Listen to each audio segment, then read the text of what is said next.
Assalamualaikum warahmatullahi wabarakatuh. Salam satu jiwa. Pada kesempatan hari ini kita bertemu dalam mata kuliah statistik deskriptif. Namun sebelumnya perkenalkan terlebih dahulu, saya Indah Pertiwi, biasa dipanggil Bu Indah. Langsung saja pada pertemuan kali ini kita akan membahas tentang statistik dan statistika. Istilah statistik mungkin sudah familiar di telinga kita atau sering kita dengar. Statistik sangat penting dalam kehidupan kita sehari-hari. Mungkin secara tidak langsung kita sudah mengaplikasikannya atau sering menggunakan statistik ini.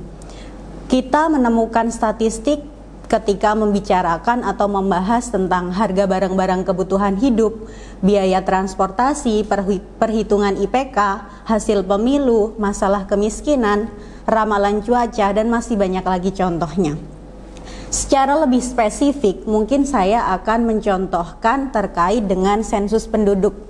Mungkin kalian sudah mengenal apa yang disebut dengan BPS. BPS adalah Badan Pusat Statistik. Nah, badan ini paling sering menggunakan ilmu statistika dalam berbagai kepentingan. Misalnya tadi saya contohkan adalah sensus penduduk. Pemerintah biasanya menggunakan hasil dari sensus penduduk tersebut untuk mengetahui kondisi masyarakat lewat data yang dihasilkan oleh statistika. Dan data itu diolah menggunakan ilmu statistika. Kemudian, dalam pertemuan ini akan dibahas tentang konsep, istilah, tujuan, dan manfaat dari statistik. Setelah mempelajari konsep dasar statistik ini, diharapkan mahasiswa mampu menerapkan dan memahami konsep, istilah, tujuan, dan manfaat dari statistik deskriptif. Karena pentingnya dari statistik dan statistika ini, oleh karena itu penting untuk kita mempelajarinya lebih mendalam. Langsung saja untuk yang pertama, kita akan membahas terlebih dahulu terkait dengan istilah atau definisi dari statistik dan statistika. Statistik dan statistika seperti sama, tapi ternyata pengertiannya itu berbeda. Statistik itu adalah kumpulan data dalam bentuk angka atau bukan angka yang berkaitan dengan masalah tertentu yang disusun dalam bentuk tabel, daftar, diagram, atau yang lainnya. Berbeda dengan pengertian statistika. Statistika adalah ilmu dari statistik, yaitu ilmu yang berkaitan dengan bagaimana cara mengumpulkan data, menyajikan data, mengolah data, menganalisis data, menginterpretasikan data menjadi suatu informasi untuk membantu dalam pengambilan sebuah keputusan. Dari pengertiannya saja sudah terlihat berbeda. Untuk lebih mengetahui lebih jauh lagi, kita bisa melihat perbedaannya dari contohnya. Di sini untuk statistik saya coba contohkan dari sebuah berita. Sekarang kita sedang berada dalam kondisi pandemi COVID-19. Di sebuah berita ada suatu berita yang menyatakan bahwa juru bicara pemerintah untuk COVID-19 mengatakan persentase kesembuhan jauh lebih tinggi dibanding dengan kematian. Kalau kita perhatikan data akumulasi sampai saat ini 35,8% sembuh, sedangkan kematian ada di kisaran 5,67%. Angka 35,8% dan 5,67% adalah contoh dari statistik. Jadi sesuatu yang tersusun dari suatu angka atau lebih tersebut disebut dengan statistik. Oke, untuk selanjutnya saya akan mencontohkan statistika. Statistika contohnya misalnya hasil jajak pendapat yang disajikan oleh sebuah atau sejumlah media, baik media cetak maupun media online tentang masalah di ibu kota. Beberapa hasil jajak pendapat tersebut dilakukan inferensi berdasarkan sampel yang ditarik. Inferensi yang diperoleh dari hasil jajak pendapat tersebut, beberapa ada yang valid dan beberapa ada yang dinyatakan tidak valid. Hal tersebut merupakan contoh dari statistika. Untuk lebih mengetahui perbedaan dari statistik dan statistika, kita bisa membaginya menjadi beberapa kategori. Dilihat dari definisi, tujuan, metode kajian, dan klasifikasi berdasarkan fungsinya. Kita lihat terlebih dahulu berdasarkan definisinya.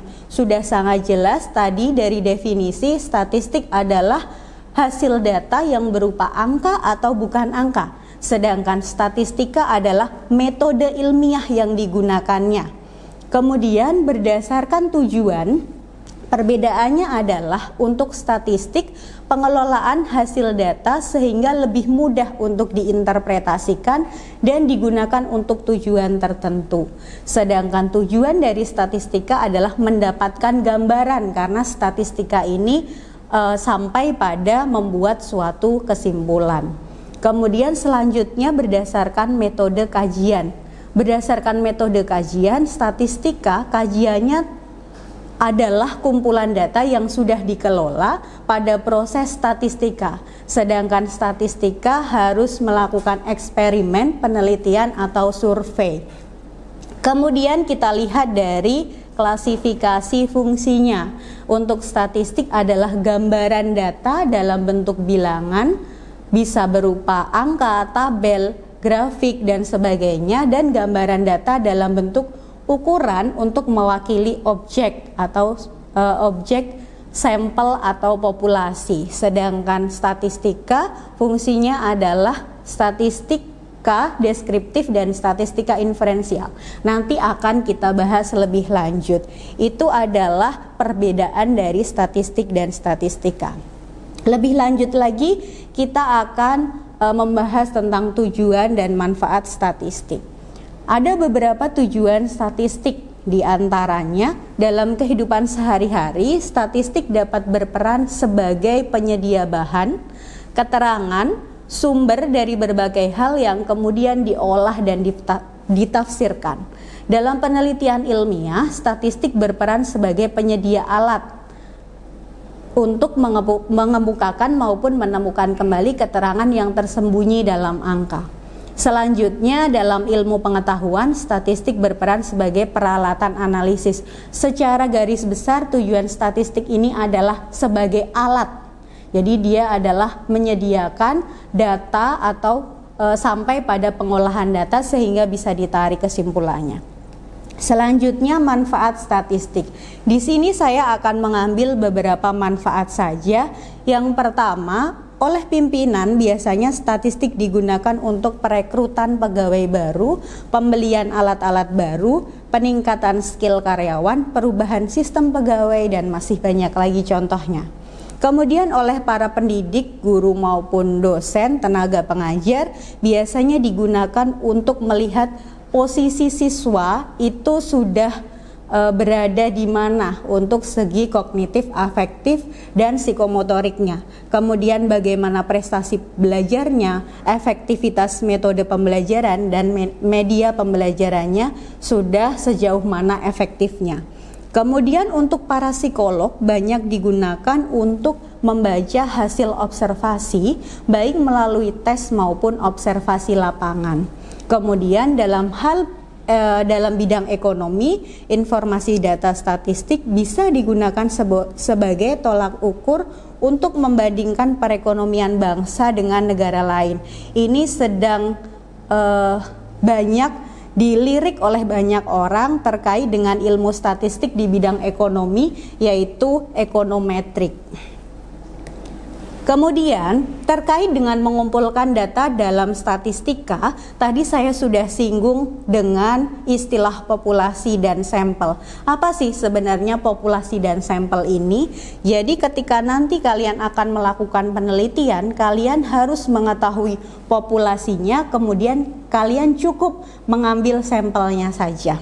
Jadi apa sih populasi itu? Populasi adalah kumpulan dari keseluruhan objek pengamatan atau keseluruhan objek penelitian. Sedangkan sampel adalah bagian dari populasi, yaitu sebagian saja dari objek penelitian. Jadi diambil sebagian dari populasi itu adalah sampel. Bisa saya contohkan di sini. Misalnya, populasinya adalah mahasiswa Universitas Pamulang yang berjumlah 74.340 orang. Sedangkan sampel yang diambil adalah mahasiswa D3 akuntansi yang berjumlah 1.068 orang. Untuk lebih jelasnya lagi terkait dengan contoh populasi dan sampel ini, saya bisa contohkan untuk salah satu judul penelitian yang mungkin bisa digunakan untuk tugas akhir atau skripsi.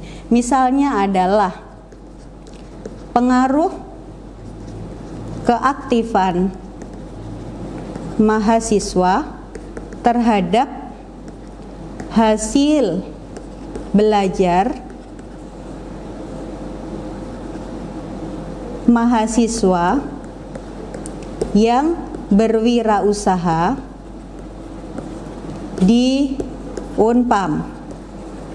Di sini bisa kita lihat bahwa pengaruh keaktifan terhadap hasil belajar mahasiswa yang berwirausaha di Unpam, populasinya adalah mahasiswa Universitas Pamulang, sedangkan sampel yang diambil bisa mahasiswa yang berwirausaha.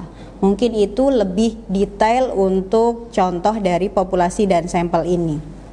Kemudian terkait dengan cabang ilmu statistik akan kita bahas yang tadi saya sudah sampaikan bahwa ada statistik deskriptif dan statistik inferensial.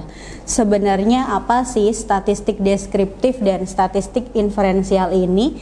Keduanya adalah ilmu statistika. Perbedaannya adalah jika statistik deskriptif adalah ilmu statistik yang tingkat kegunaannya mencakup cara mengumpulkan data, menyajikan data, mengolah data, sampai pada menganalisis data saja. Sedangkan statistik inferensial adalah ilmu statistik yang menyediakan aturan atau suatu metode yang digunakan untuk meramalkan, menafsirkan, dan mengambil suatu kesimpulan yang bersifat umum. Jadi perbedaan dari dua cabang ilmu statistika itu adalah jika statistik inferensial sampai pada mengambil keputusan, sedangkan statistik deskriptif sampai pada menganalisis data saja. Mungkin itu yang bisa saya sampaikan untuk pertemuan kali ini. Namun yang terakhir saya ingin mencontohkan terkait dengan statistik deskriptif dan statistik inferensial. Contohnya untuk statistik deskriptif adalah sebanyak 128,06 juta penduduk Indonesia adalah angkatan kerja. Jumlahnya bertambah 2,62 juta orang dari Agustus 2016. Sejalan dengan itu, tingkat partisipasi angkatan kerja juga meningkat 0,33 poin. Dalam setahun terakhir, pengangguran bertambah 10.000 orang, sementara TPT turun sebesar 0,11 poin. Dilihat dari tingkat pendidikan, TPT untuk sekolah menengah kejuruan paling tinggi di antara tingkat pendidikan lain, yaitu sebesar 11,41%. Contoh tersebut adalah contoh dari statistika deskriptif yang hanya menguraikan apa yang terjadi tanpa menarik sebuah kesimpulan. Sedangkan untuk statistik inferensial, saya contohkan data tentang penjualan laptop merek ABC per bulan di suatu toko selama tahun 2019. Dari data tersebut, pertama akan dilakukan deskripsi terhadap data seperti menghitung rata-rata penjualan dan standar deviasinya. Kemudian baru dilakukan berbagai inferensi terhadap hasil deskripsi seperti perkiraan penjualan laptop tersebut bulan Januari di tahun berikutnya, perkiraan rata-rata penjualan laptop, dan sebagainya. Nah, hal tersebut merupakan contoh dari statistik inferensial yang sampai pada menarik sebuah kesimpulan. Itu yang bisa saya bahas di pertemuan kali ini tentang statistik dan statistika. Sampai jumpa di pertemuan-pertemuan selanjutnya. Wassalamualaikum warahmatullahi wabarakatuh.